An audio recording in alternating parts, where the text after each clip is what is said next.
اسلام ایک تعارف،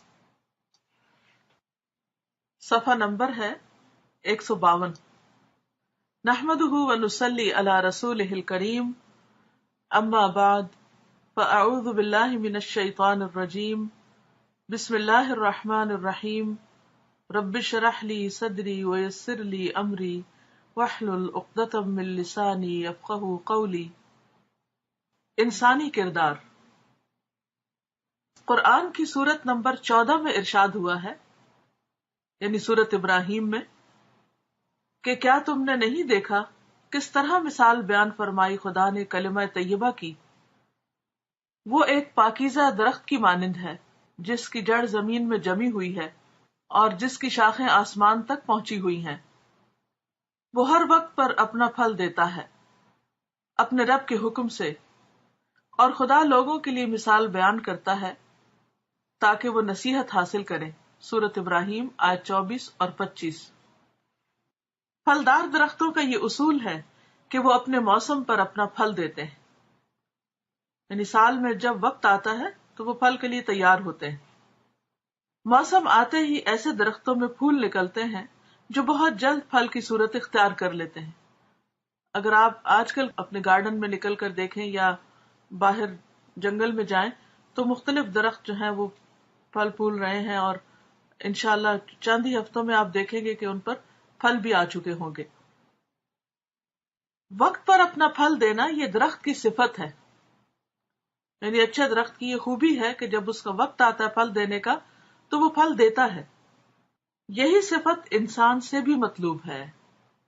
جو واقعہ درخت میں پھل کی صورت میں ظاہر ہوتا ہے وہی واقعہ انسان کی زندگی میں اخلاقی رویے کی صورت میں ظاہر ہوتا ہے۔ گویا ایک اگر مادی پھل ہے تو دوسرا اخلاقی پھل۔ پہلا واقعہ طبیعی قانون کے تحت پیش آتا ہے، یعنی نیچرل لا کے تحت، اور دوسرا واقعہ خود انسان کے اپنے شعوری فیصلے کے تحت کہ انسان اگر اچھا بننا چاہے تو۔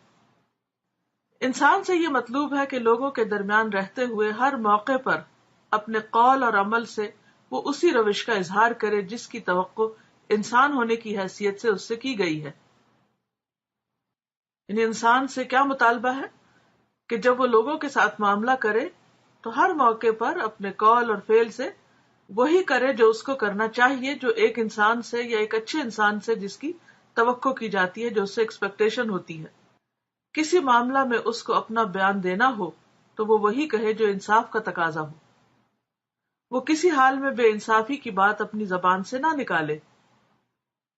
اگر کسی کی طرف سے کوئی اشتعال انگیز بات پیش آئے، یعنی غصہ دلانے والی، تو وہ اس کے مقابلہ میں تحمل کا انداز اختیار کرے، کیونکہ تحمل کے خلاف روش انسان کی انسانیت کے مطابق نہیں۔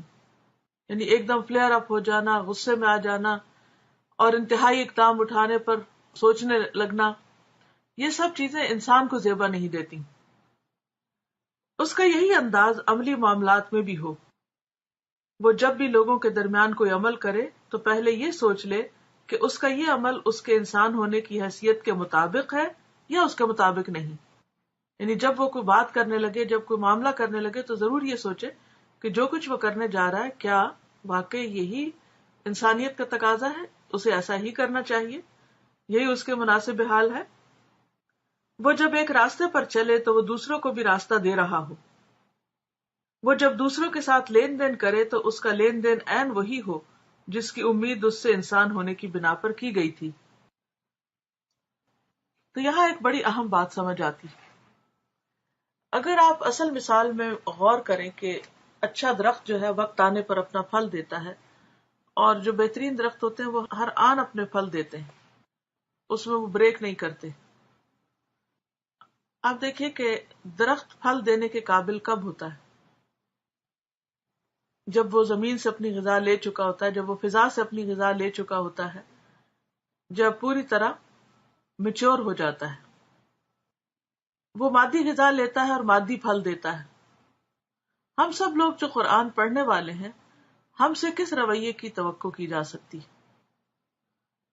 ہم مختلف ذرائع سے علم حاصل کرتے رہتے ہیں، مختلف استادوں سے سیکھتے ہیں، مختلف طریقے سے ہم اپنے علم میں اضافہ کرتے ہیں، تو پھر ہم سے بھی کیا توقع کی جانی چاہیے؟